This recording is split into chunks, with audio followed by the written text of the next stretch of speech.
and our special guest for the hour, Christian Angermayer. So, Christian, usually when I try to get different guests, and as I mentioned to you before, I'm not a journalist. I'm just somebody trying to get people out of their echo chambers and think about different topics. But usually when I go and find guests on Twitter, I'm looking at other thought leaders and who they follow, and a number of people that I respect follow you. So I figured, let's have a conversation. I spent quite a few hours just listening to some of your prior media appearances. I think this will be an interesting conversation from a lot of perspectives for those that are listening here. But for those who are not familiar with you, just set the stage a little bit about your background, who you are, what you've done, and what you're doing currently. Okay. First of all, thanks for having me. Well, what I'm doing is I'm an entrepreneur and investor, sort of really in the middle of both, which is I think a little bit sort of the specialty, but like the characteristics. I started as an entrepreneur 23 years ago, so really long time ago, because I started very early with 19, and I had the luck to co-found. I was really the junior partner, and at the right time, at the right place, with two of my professors, a company which was back then at Foundation, it was called Rebo Pharma, a biotech company, and it turned into what is now Alnylam, so a very big, iconic biotech company. Sort of we commercialized RNAi technology. That was sort of my way into business. I'm coming from a very normal, ordinary family. And it was also my first wealth creation. I then dropped out of university. And since then, as said, I'm somewhat in between an investor and an entrepreneur. I would say my heart, I'm an entrepreneur. And I think I do certain things really well an entrepreneur should do well, like everything which is sort of related to the macro picture of a company, like having the ideas, attracting talent, like fundraising. I'm not a good operator. And actually, I don't want to be an operator because I want to do more things than just one company. So I'm not the guy who should run a company. This is why if I start companies myself still, which we still do, then I always team up with great founders, co-founders who then sort of focus and are the operators. Yeah, but we also build up a pretty sizable investment business where we invest from early stage, very early stage seed to actually late stage growth rounds and actually beyond even in listed markets. We're doing that in three sectors. We're obviously big in biotech, which is sort of the sector I started in. Then we're the second sort of big vertical is what we call fintech, insurtech, proptech, and especially crypto, which is equally big than biotech. And then the third one is what we call future tech, which is anything from AI, space tech a lot, novel foods and stuff like that. So I always would say in a little bit an emotional way, I think the next 10, 20 years will be unbelievably cool because we are, for the first time in human history, we have the opportunity to design both the world around us and actually the world within us in our brain. Yeah, and I want to be one of sort of the driving forces, investors and founders, entrepreneurs in sort of this movement or in this development. So, and then maybe why I'm here today, like one of my actually the number one favorite topic of mine.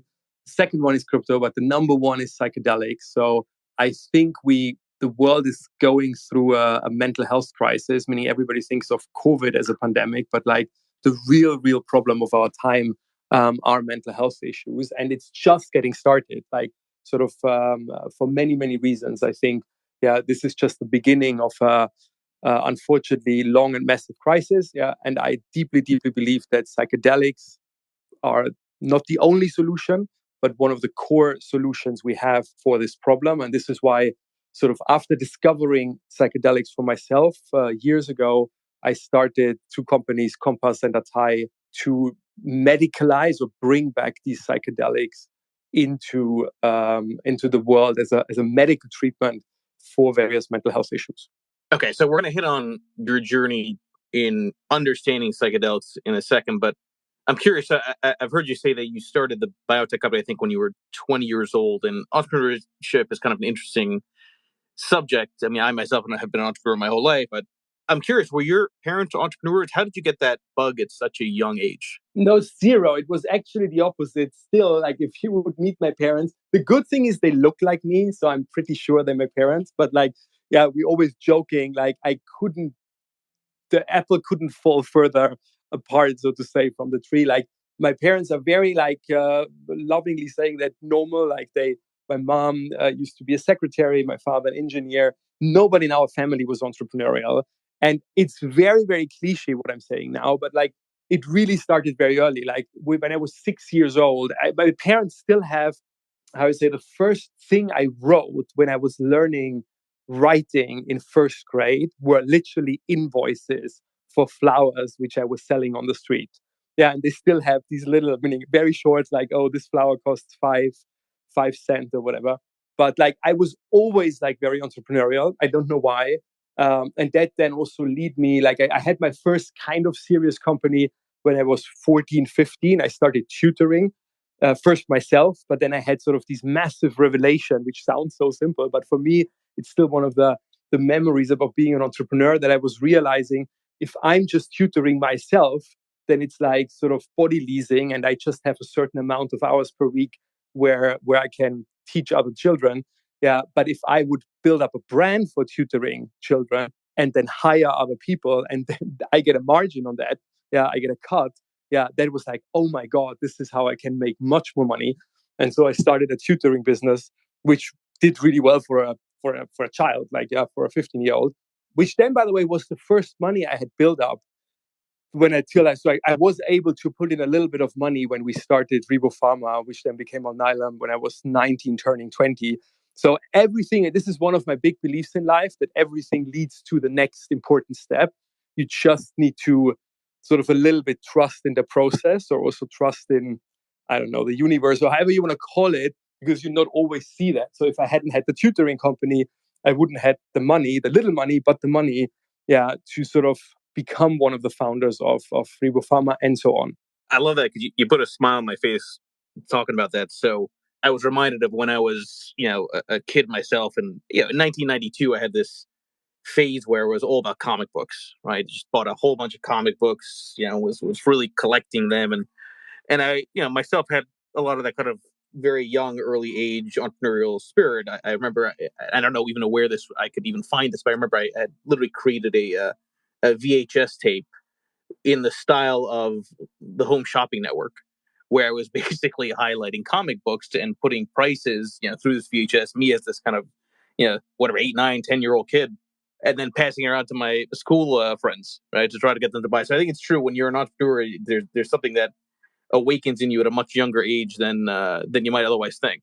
I think we almost sometimes over glorifying an entrepreneurs, because like it has to be for you. Like, and at the moment I meet a lot of people. I mean, it might go down a little bit now when tech is a little bit coming down. Like over the last 2-3 years, I think people somehow had the feeling they have to be an entrepreneur because that's what is cool right now. While maybe in the 90s they had the feeling they have to be an investment banker or they have to be a consultant. Arush is one of the best entrepreneurs I've ever met. Yeah, he's very geeky, so sometimes I'm like, I wish he could explain it better. What a genius he is! Yeah, meaning obviously, I'm, by the way, disclaimer, I'm extremely biased because I am, but actually I was a big shareholder when sort of this German company, which was back then called Northern Bitcoin, took over Arush company. So Arush was sort of the, how we say, the lucky gift in a wedding, yeah, which I got to know then. But then after I got to know Arush, I actually increased my stake in Northern Data even further significantly. So I'm really betting on him. But I'm very biased because I am, I think, the largest or second largest shareholder in Northern Data. But he literally, if I look at the sort of mining industry, which is partly, I would say, full of cowboys and short-term oriented people, he really has a big vision what to make out of Northern Data, which is not just a crypto mining company, it's also a crypto mining company, but he really wants to build up a global player in high performance computing. And the sort of one of the problems if people do that from scratch is if you want to go to a big company, let's say to a car company or a pharma company, yeah, you have to first build up capacities for which you need a lot of investment. Yeah, and then you have to hope that it's a little bit chicken egg that you find clients. So Arush, it sounds very simple what I said, but by the way, a lot of entrepreneurial hacks sort of then sound simple. Like he understood that with Bitcoin and Ethereum mining, he can practically be fully occupied from the beginning. Yeah. But his vision is to sort of use that sort of flywheel he's built, or that sort of size, which is always every single day 100% fully in use for mining Bitcoin and Ethereum. But now he can go out, especially with the GPU part of the business, which is used for Ethereum mining at the moment, and can go to big corporates and say, look, I have the data centers, and if you pay me more than I make in Ethereum mining or other altcoins, for example, I'm going to rent it out to you. By the way, you don't even need to rent it monthly or whatever. You can rent it by the hour, because if you don't need it anymore, I'm going to go to my default position, which is Ethereum mining or altcoin mining. It sounds very simple, but it's an extremely powerful business model. By the way, which though requires, and I just can, it's not easy because they're in Sweden, they're in Norway, soon in America, but I'm actually was pushing a little bit Arush that he should do like a corporate day at one of the data centers, because it doesn't look like I've seen it in some other mining companies, like what you say in English, like a chicken farm or whatever. Yeah. Meaning some of the miners really are like, oh my God, like that doesn't look very sophisticated. These are really high performance computing data center, because he's sort of prepared to onboard and is about to onboard other clients aside of crypto mining. So just seeing it is like really visually stunning, and gives you like a glimpse of sort of the quality he's doing, which is also, by the way, the reason, as you might have seen, why Northern Data was selected by Oklahoma, the state, as being their premium partner for data centers. Which, if you know, and I guess most people here in the call are American, if you know the American vetting process, so it takes a bit to have the governor of a state being on stage and saying, hey, we did due diligence. They actually came to Europe and looked at all the Northern data center operations firsthand. Yeah, they did due diligence and then picked Northern Data. So that's, for example, one recent thing I'm really proud. And one other thing, and sorry because I go on and on, because I'm really a big fan of Northern Data and Arush. Yeah, the best thing he did, and I will never forget that, like in 2020, he managed, with partners together, but to order large quantities at a time, by the way, when nobody believed in mining and nobody wanted chips. People always have a short memory. At the moment, everybody says, "Oh my God, chips are so valuable, and we need more," and da da da. But like 2020, mid 2020, right, sort of in the early months of COVID, chip prices were crashing. Yeah, and he, with partners together, put in massive orders. Yeah, this was a massive conviction play, which is now playing out, because my personal assumption is, by the way, if you look at all the mining companies and all their projections for the next 12 and 24 months, they don't add up. It doesn't make sense is the wrong word, but knowing, what I believe, at least I know, again, it's a very subjective opinion, but I think together with Arush, we have a very good sort of feeling of the global supply, which is coming out over the next 12 to 24 months in chips. And that doesn't match at all with the sort of projections, meaning I think a lot of miners who are publicly listed are rather saying what they would like to have online, but not what they really have bought, ordered, paid, and partly maybe already delivered. What I can say is that all the numbers Northern Data is giving out, they are backed by orders. Partly the ASICs miners and the GPU miners are already delivered and are being installed. So their numbers are real and are very big. Yeah, but I think some others, unfortunately, will disappoint massively. So short version, he's amazing. He's a true entrepreneur. He has a vision for what he's building up. And it's going to be like end of the year, ceteris paribus, the current Bitcoin and Ethereum prices, Northern Data has a run rate of round about, I just actually calculated it this morning, has a run rate of, like, again, status quo of Bitcoin prices today and Ethereum prices today, should have a run rate of round about 65 million euro. So what is this, like 75, 80 million dollar per month Bitcoin and Ethereum and some other altcoins created, which brings Northern Data, I would say, among the top 3 miners in the world. I'm curious, how do you go from biotech to Bitcoin, Ethereum, blockchain? Where did that leap come from? So the broad answer is, I'm really like, I think one of my strengths, at least I think many things are not even a strength or a weakness from in the beginning. It's like how you handle them. Yeah. In the broader picture, I really would say like what I was always very good in is looking at myself.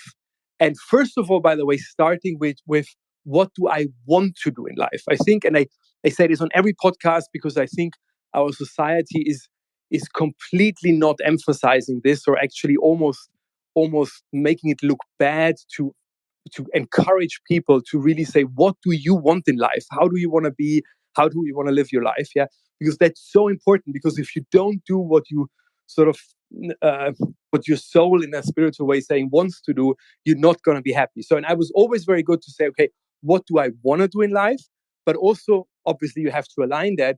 What am I good in? Yeah, and what am I really, really good in life, and what not so much. So, and one of my real strengths, and also something I want to do, I want to be involved in new technologies. As I said before, I want to help creating the world we all going to live in the next 20, 30, and from my perspective, next hundreds of years, because I do really believe, side note, that we can crack aging and dying somewhere. Yeah, but like, so I want to be part of that creation, yeah, in a true sense of the world around me. So this is why I have a sort of broad always like I have broad sort of interest. Some people cynically would say you can't really call it a focus, yeah, but I would say a broad focus across these various topics, yeah. So that is sort of the macro picture. So I like to deal with new technologies in a broad scale.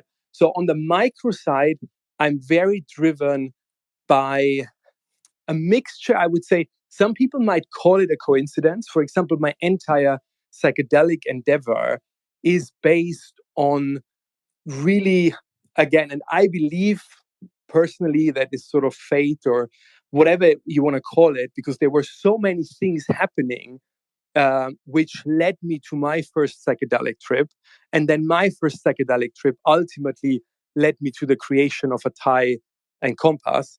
So I very much believe that things happen for a good reason, even if in the moment you might not be able to see the reason. And even if in the moment something which is happening to you could be negative or could be perceived negative, I deeply, deeply believe it's all happening for a reason.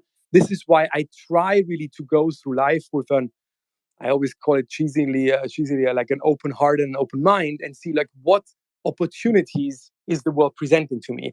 And very often, sorry for the long answer, but that opportunity comes in form of people. You meet inspiring, amazing people. I deeply believe that every single person you meet has something you can learn from. Yeah, it's not just the super smart, the super famous, the super successful people. You can learn something from your taxi driver. Yeah, because everybody, I think, has something unique. By the way, side note, if you do that, it's just, I think, the right attitude towards other people, because you see how much you make them happy if you sort of treat them in a way with respect, and that you could learn something potentially from them. Like yesterday, I had a fun conversation with my Uber driver about rap culture, which I have no clue about, and he told me half an hour everything he knew about rap, and I was like, this guy definitely knows more about that than me in this specific sort of area. Just so anyway, so it's all about people. That's what I want to say. Yeah, and it started so one of my close friends is Mike Novogratz, and he was pushing me actually since 2014. He was like, Christian, you need to invest in crypto. And I wish I had listened a little bit earlier. I'm not always perfectly listening. But like he kept pushing because he's a good friend. And then someone, Mike Novogratz, introduced Brandon Bloomer to me from Block One. So Brandon was practically the second super smart person telling me about crypto and Bitcoin. And that was then the moment I got involved in 2016. So in an individual form, I credited to Mike and Brent. And then later I met Arush, who was the third really, really influential person in my life, sort of shaping my view on Bitcoin, crypto in general, and that whole blockchain world. I think you need, both as an entrepreneur and investor. For example, in Northern Data, I'm the investor, I'm not running the business, but you need data points and you need to be self-disciplined. Yeah. And for example, at Thai, I'm the founder, but even there, meaning biotech is sort of an entire game of data points you're collecting. Yeah. And you need, so I believe very much in, I think in English, you call it journaling. So writing things down. So I have my I have an Excel sheet which is called my life sheet, yeah, which maps out my entire life, yeah, the next week, the next month, the next year, the next years, where I want to be, like what I want to do, like what I want to achieve, like, and then I break it down to, like I said, on a timeline, and then I break it down also on a company level, like for every we have at the moment little bit more than 100 portfolio companies. Obviously, I'm not involved in all of them the same sort of intensity, but like we have like around about 10, 15 portfolio of companies where we have large stakes, like in Northern Data or Atai, where we really, really involved hands-on as a either shareholder or Atai, I'm even the chairman. And then you break it down again, like, and then again, and then it's about sort of revisiting or reassessing, yeah, the data points you set for yourself. In biotech, it's simple because it's like outcome of scientific studies. And by the way, biotech is really there. You get trained in that because if you conduct a study, yeah, setting the right endpoints is sort of the biggest talent as well, because it's an art and not a science. Like when you do a depression study, whatever, how do we know these people are not depressed? Like on which day we are looking, how do we measuring it, whatever. But the same you can do for Northern Data. Like Northern Data for me, for example, you can break it down very simple, and yeah, and they started doing that now, which is great because that holds them accountable as well, not just to their shareholders but to themselves. Yeah, they publishing a monthly sort of run rate, like how many. It's very simple. How many GPUs and how many ASICs minus do you have deployed? Yeah, that because that is what they can change. Yeah, they can build data centers and they can order chips, hopefully at the right time for the right value. What they cannot change is the Bitcoin and Ethereum prices. Yeah, so that is what it is. Obviously, I personally have a very, very bullish opinion on it. Yeah, and then if they would sort of take Northern Data again, if they would suck there, then it would be time to revisit. But I have to say, since I know Arush, yeah, like since I know him now since 4 years almost. He always sort of on sort of the important data points, he always sort of delivered or over delivered. And then again, if your overall data points are right, you need to be flexible because times can change. Again, let me use Northern Data, but happy to also talk about other portfolio companies. But like as an example, because when I met Arush, that is maybe the best example overall. When I met Arush, yeah, the business model of the company, which sort of was bought by this German company, Northern Bitcoin, which we then renamed in Northern Data, the business model was being a service provider to other miners and whatever. Because he told me when I met him, yeah, he was like, you know what? Mining itself is really a hard business. So mining on your own balance sheet, it needs capital, da da da. I'm rather the service provider. I'm rather building the data centers, whatever, for third-party clients. And then in 2020, yeah, when the chip prices collapsed, he called me and said, "Christian, do you remember that I told you that we should mine on our own balance sheet?" I was like, "Yeah." He was like, "I completely changed my mind." And I was like, "Why?" And he was like, "Well, first of all, the chip prices collapsed so much. Yeah. And that is a unique opportunity because of COVID.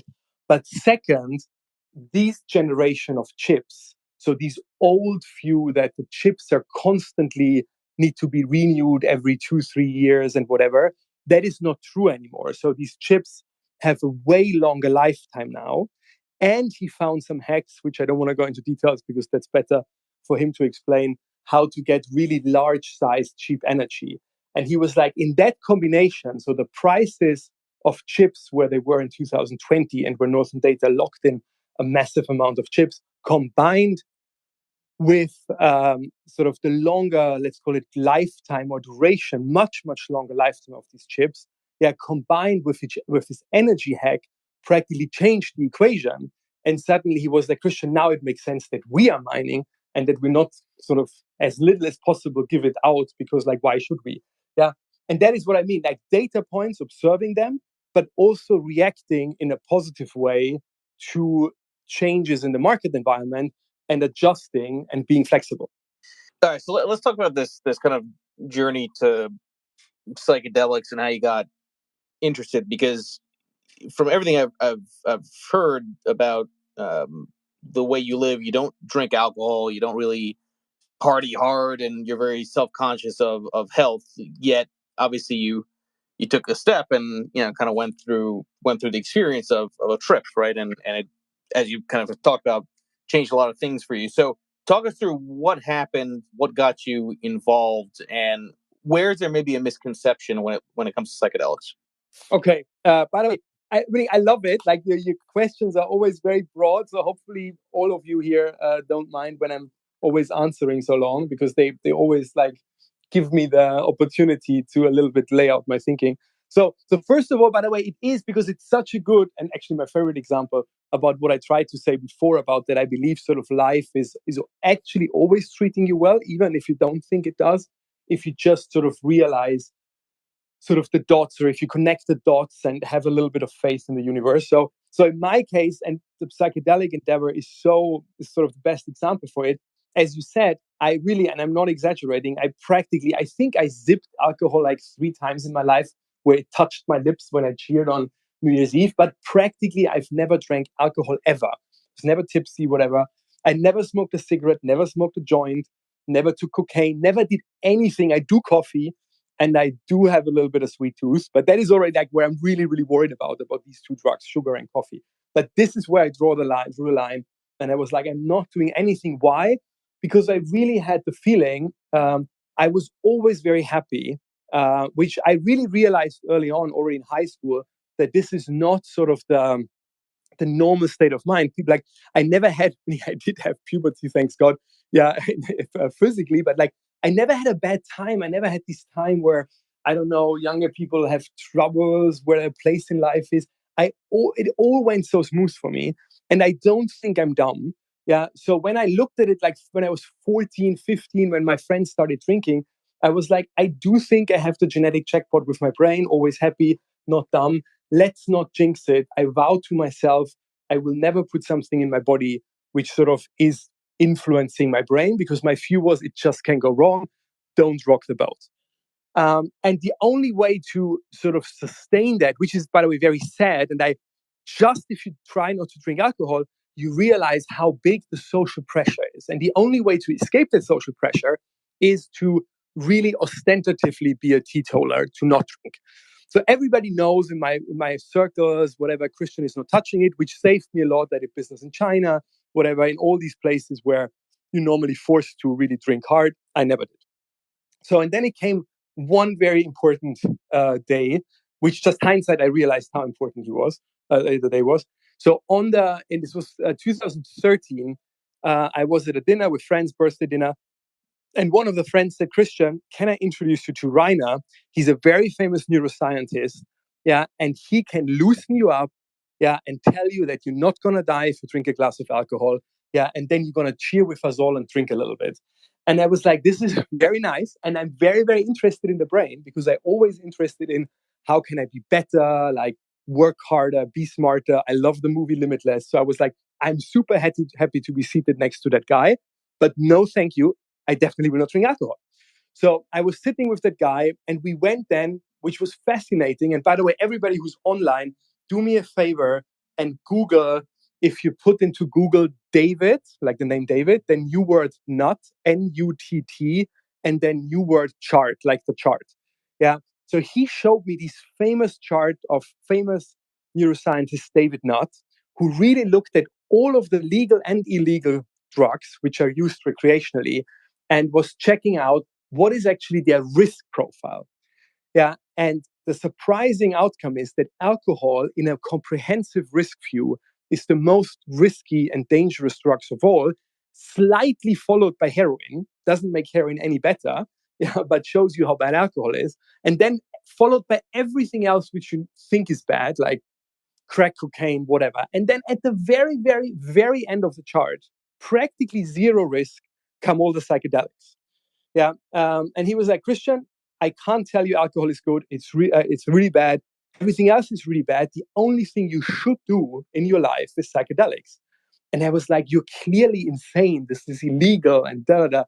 But he kept on, because he wanted actually to win me as a research donor, because I learned later that Rainer, who's now working with us, is one of the big guys in the psychedelic and mental and the neuroscience industry.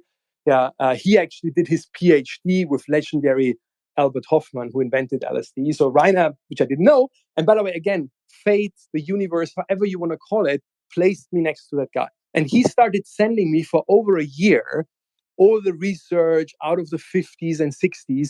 And again, because I'm in biotech, so you see how everything makes sense. Because I'm in biotech, I could read these studies and I was like, wow, this is really real. Like psychedelics administered in the right way, that is super important, can come to that later, with a therapist together, really have practically zero risk. Yeah, in administered in the right way. And again, I'm generalizing now because I talk about the whole group. Let's talk especially about magic mushrooms, psilocybin.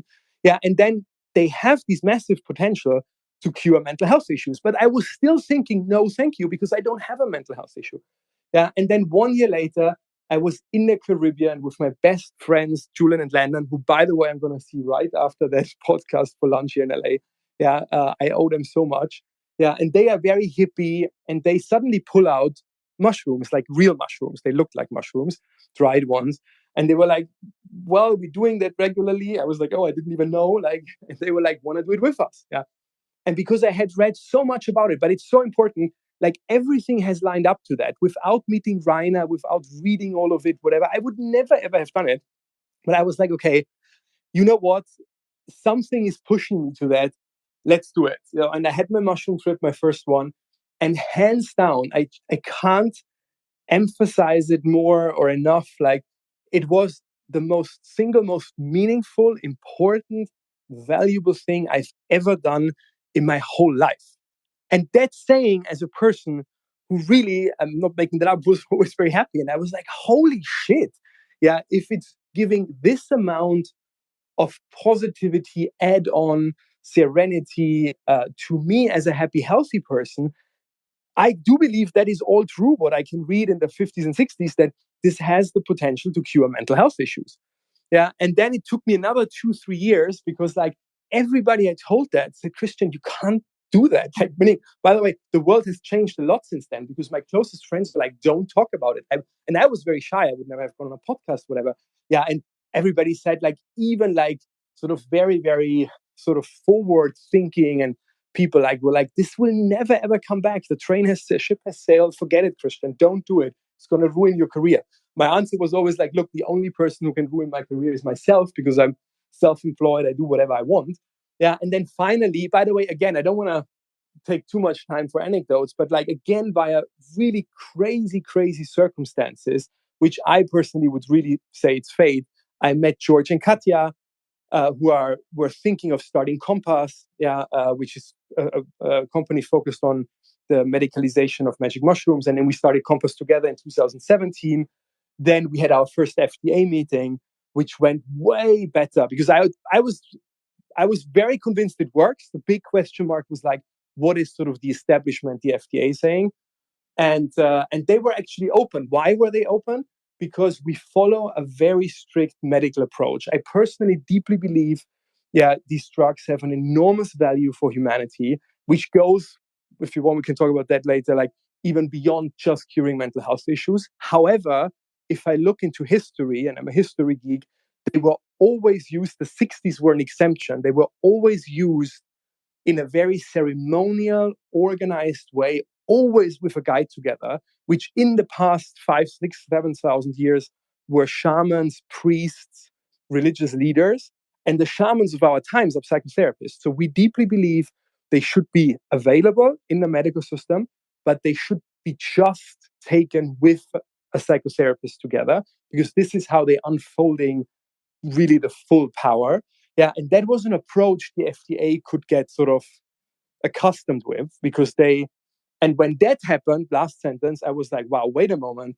If mushrooms going to be possible, there are many more psychedelic drugs, DMT, ibogaine, with very unique properties. For example, ibogaine is the only therapeutic we know which has the potential with up to 90% success rate cure opioid addiction. That is the solution for one of the biggest problems of the United States and globally. Yeah, so, and this was the birth minute of a tie, where so I put my Compass stake into it. So Atai still owns 23% of Compass, of the Magic Mushroom Company. And then Atai onboarded five more psychedelic drugs additionally to magic mushrooms, which we're all developing for various mental health issues. And then last sentence, unfortunately, we realized it was not clear to me from the beginning how sort of sadly how big the problem is, and from an entrepreneurial perspective, how big the market is. And this is when Atai actually became an even bigger vision. From at the beginning, Atai was a pure psychedelics company.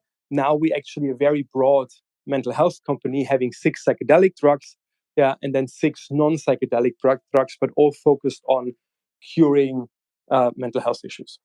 I want to approach this from sort of the macro to the micro, but first I am curious, and this is not a space I know really anything at all about, but what is the transmission mechanism, just kind of scientifically, biologically, when you talk about psychedelics helping from a mental illness perspective? Meaning, is it some kind of rewiring? Is it some kind of massive dopamine hit that just changes mood? What is the actual mechanism biologically there?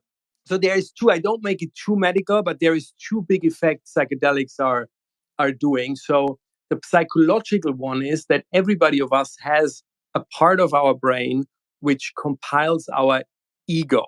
Yeah. So which is the part, it's called the default mode network, which is sort of creating everything what you would say is you. And that is very, very healthy because we need it to survive, to function, everything. But sometimes, and this is, by the way, still sort of a semi-uncharted territory, the question, why do some people really develop a mental health issue and why some others not? Yeah, by the way, but that also would include, which is one of my favorite topics, is like, where do we draw the line? Because I meet people who are sort of would say, oh, I'm not depressive, but I'm also not happy. But anyway, but in the traditional sort of questionnaire or scale, there is a moment when people become called depressive or diagnosed with some other mental health issue. And often, not always, by the way, this is why I so much always insist to make clear that there is not a one drug fits all approach.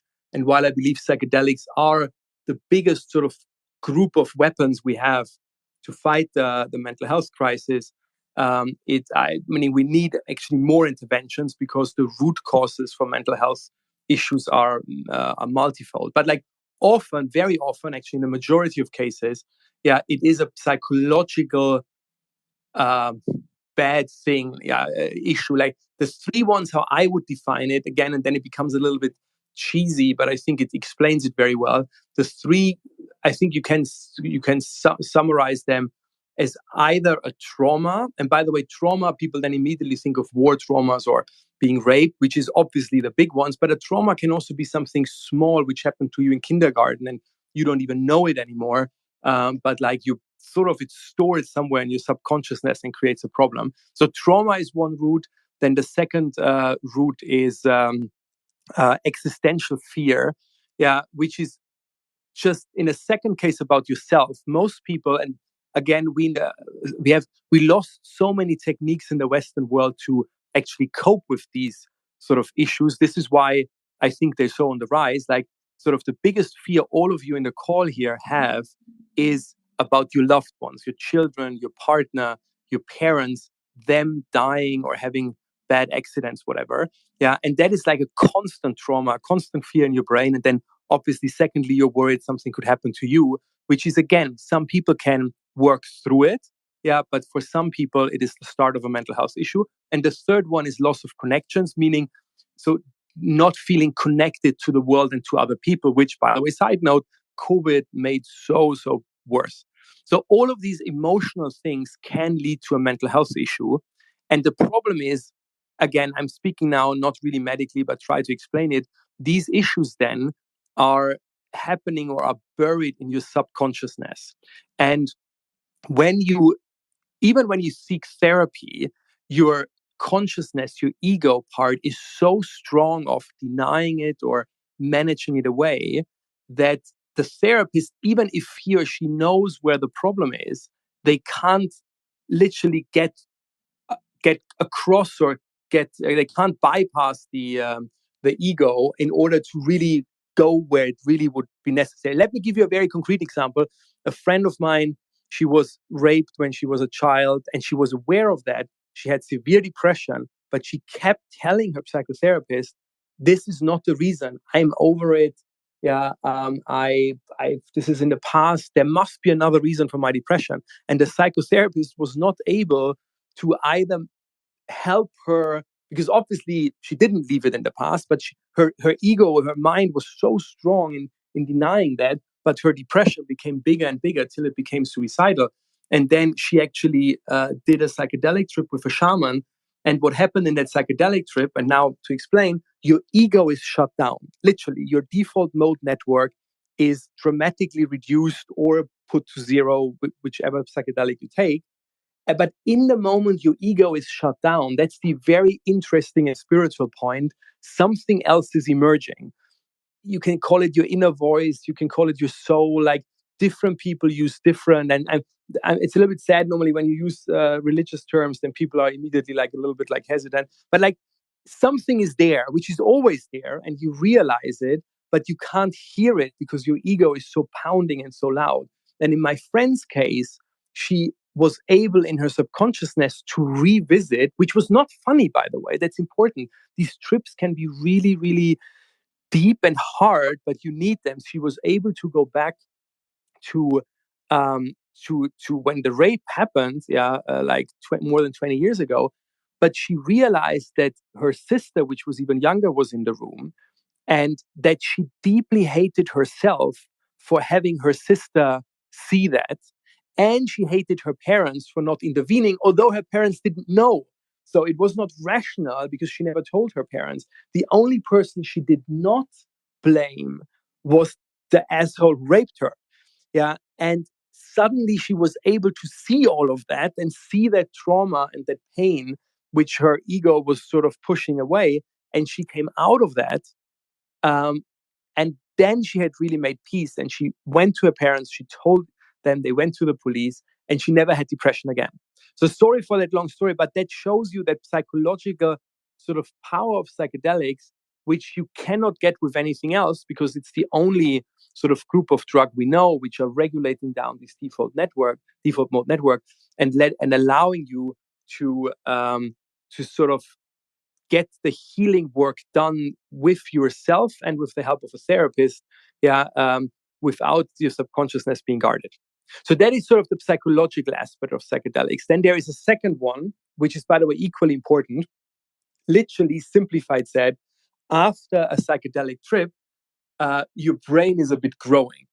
Yeah, this is called neuroplasticity. That means you're building really your brain is literally growing a bit, but especially it's building new connections within the brain.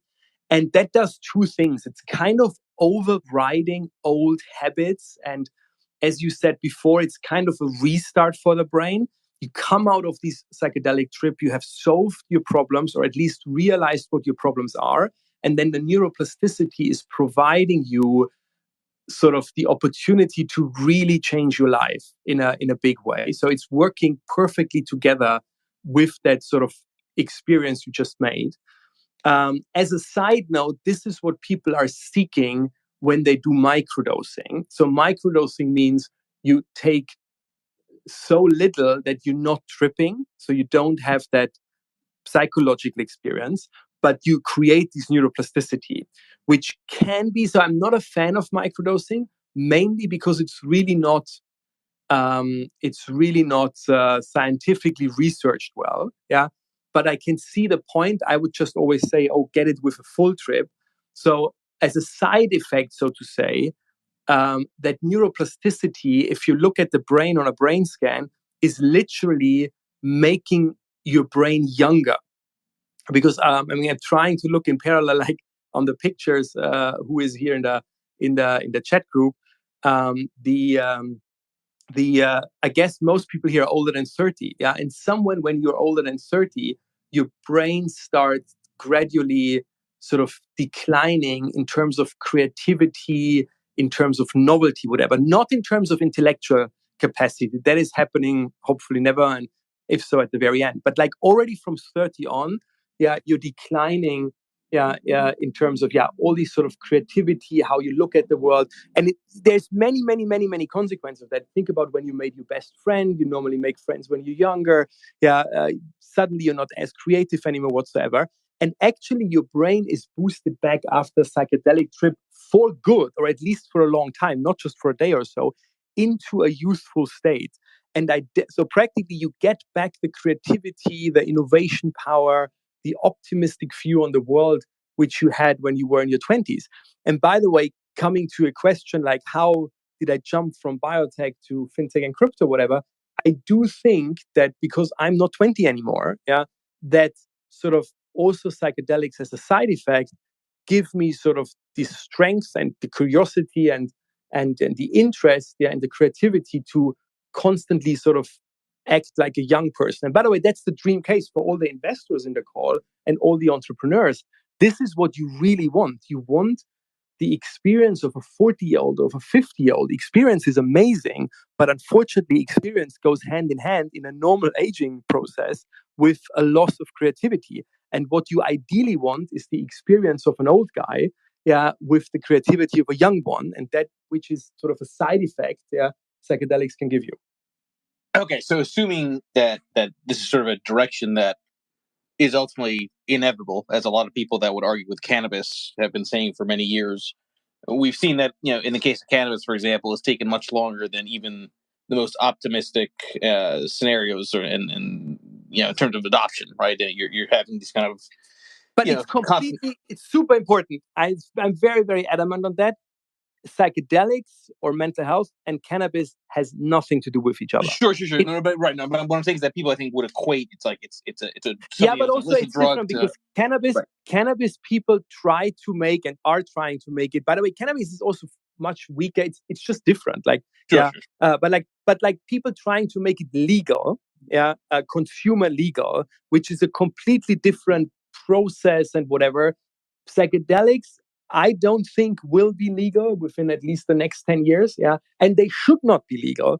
Legal in a way that they can be sold everywhere, whatever, because these are extremely powerful substances. And this is why I used the example of my friend, I just gave, because if she didn't had a good guide, this could have gone really, really wrong. Like psychedelics this is very important. Two disclaimers. The first is, positively, they are extremely powerful substances, but they have to be taken, as I said, as they were always done in human history, and the 60s were an exemption, not the rule.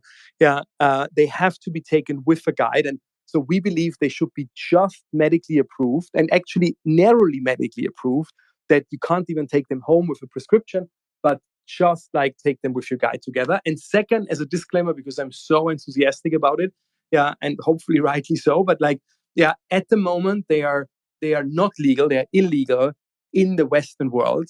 So if somebody feels compelled, first of all, find a guide, learn more about it, but you have to go to a country. There are countries, the whole South America, and then there is a niche thing in the Netherlands, actually. And in the Netherlands, there are also two great clinics. So whoever really says after this call, oh my God, I want to think about it, there are two clinics in the Netherlands, Synthesis and Field Trip Amsterdam. And they are sort of, I would say, exploring a loophole which the Netherlands offer, but you can do it in the Netherlands in a legal way.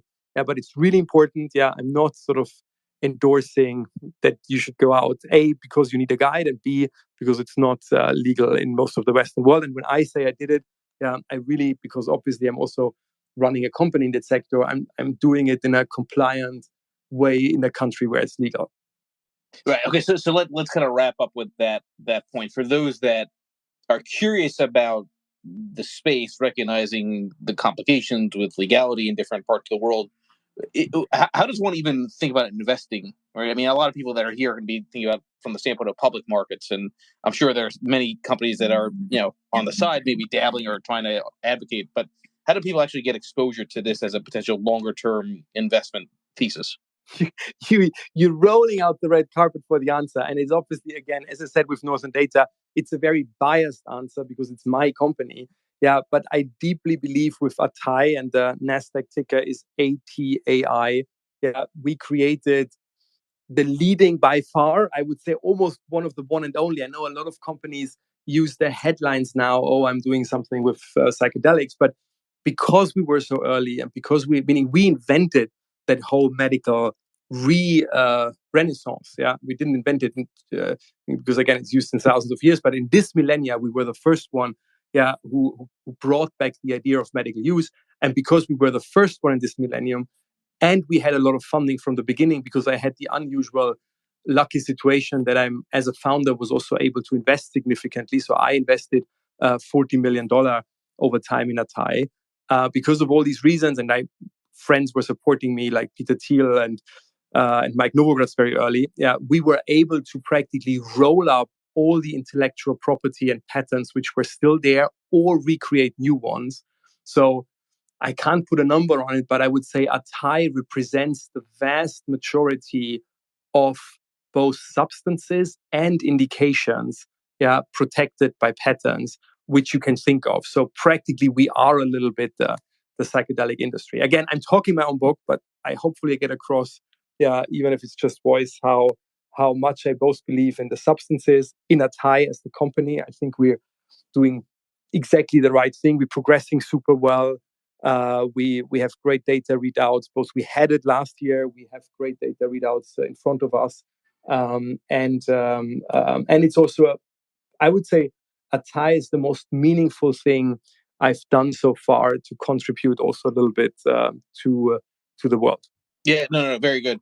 And again, everybody that's joined for the hour, hopefully you enjoyed the conversation, different than the usual spaces that we cover, which are kind of more macroeconomically focused. But this, I think, has been an interesting conversation. Christian, really do appreciate the hour here. Everybody make sure you follow Christian and obviously keep an open mind. I mean, the reality is that you can't advance unless you consider different ideas and different thoughts. So certainly appreciate everybody expanding their own mindset and their own ideas in hearing this. So thank you, Christian. Thank you, everybody. And thank you all for listening. It was a great pleasure.